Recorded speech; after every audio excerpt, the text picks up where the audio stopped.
The Lucky Strike and then the Texan Challenge. We're just going to ask them a couple of questions about what they were doing and how it was. So what were your first impressions, I suppose, on the first year that you were there?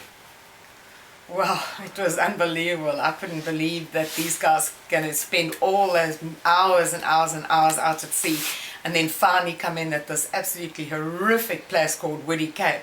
I had no idea what it looked like until we got down there and started setting up camp. Pete? I can remember that at the end of the 4 days, I felt that I had done more work than all of the paddlers. I had got up early at 4 o'clock in the morning, got everything done on the beach, got the guys going, then rushed back up, pulled the tent down, packed all the goods, went to the next spot, unpacked, got all the food ready for the next night, had a hell of a drinking session every night and a party every night, and then the next morning up at 4 o'clock again, and that carried on for 3 days. The end of the 3 days, I was buggered. But it was great fun. It was fantastic. I would never have gone to bed early, not for 1,000 hours of sleep. And then with the internationals that came down from Britain, how do you think they fared? They did well. They did well. They were, on the first day they got onto the beach in Port Elizabeth, and they were smeared from top to bottom in white sun cream. You couldn't see them. They were like spooks. And I'll never forget Peter Gaisford. He was only 18 years old at the time, and he was just white from head to toe with so much sunscreen.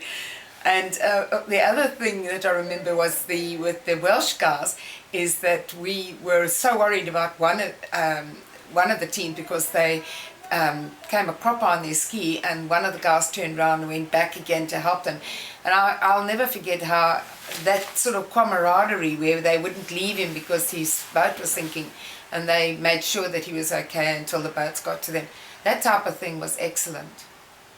The whole race was incredibly dangerous from the point of view that there weren't a lot of support craft out at sea.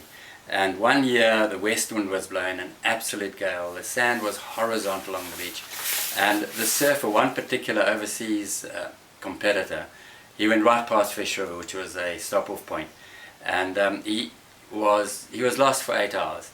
The officials and everybody was almost giving him up for lost, and he was found hours and hours later wandering along the beach, no paddle, no ski, almost hypothermic, wandering along in his Speedo and all his sun cream washed off, and a fisherman in a Land Rover picked him up and said, "What the hell are you doing here in the middle of nowhere with on your Speedo in this cold weather, this howling west wind, and here you are in the middle of the beach?" And I was paddling this race. He said, "What? Paddling a race in this weather?" He said, "Yeah," in his British accent, which the fisherman didn't understand because he was Afrikaans.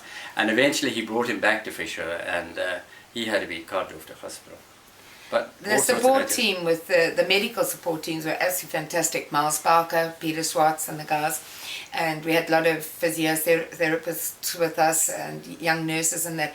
And their attention to detail with helping these guys overcome hypothermia and blue bottle stings. A lot of the guys suffered really, really bad anaphylactic shock from blue bottles. That side of it was absolutely fantastic and was so necessary. And then the finish of the race, maybe tell us some of the more memorable finishes. Right. They used to have to come around the Orient Beach wall, and nobody knew quite who was going to be sort of coming out. They wouldn't let us know on the beach who was coming around the thing. And you just sit there and you just watch these guys coming in. And of course, obviously, like Chalupsky and some of the guys that carried on forever and to race the they were always out in the front. But there was one guy, a black, the first black guy to go race, I can't think of his name, I think it was Gamidi or something. He came in second last, and he was so pleased that not only had he finished the race, but that he actually got the press put him in the paper as having coming second lap, and of course they gave him champagne to drink, and he didn't drink. So he poured the champagne over his head and danced around with the champagne bottle. That for me was great. And then your first impressions of Oscar as a little fella. Oscar has always been a personality, and I'm so glad that one of the first races, he was a little guy of about 9 or 10, and he was always big for his age, and he always had a hang of a lot to say. And we were putting up our tent, and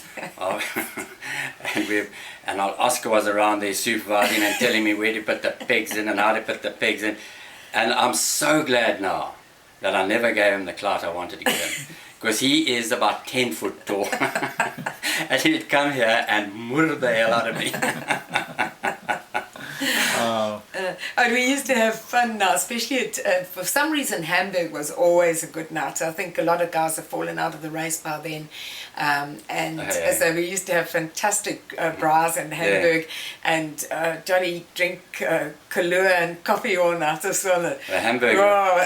There were many times we didn't even go to bed. I remember the Hamburger till we go up to the guys that are out of the race, and one of the quite a few of the British guys were out, and there was one guy, I forget his name, he was a farmer.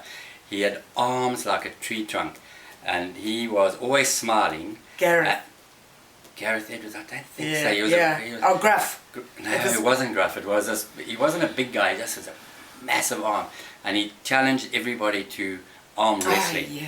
And he was drinking with one hand, arm wrestling with the other, just throwing the boys on the floor, wham, wham, under the counter. And he was just such a pleasant guy, but he didn't paddle very good. Oh, that's great to hear those views, and we'll catch up on the next interview. Okay.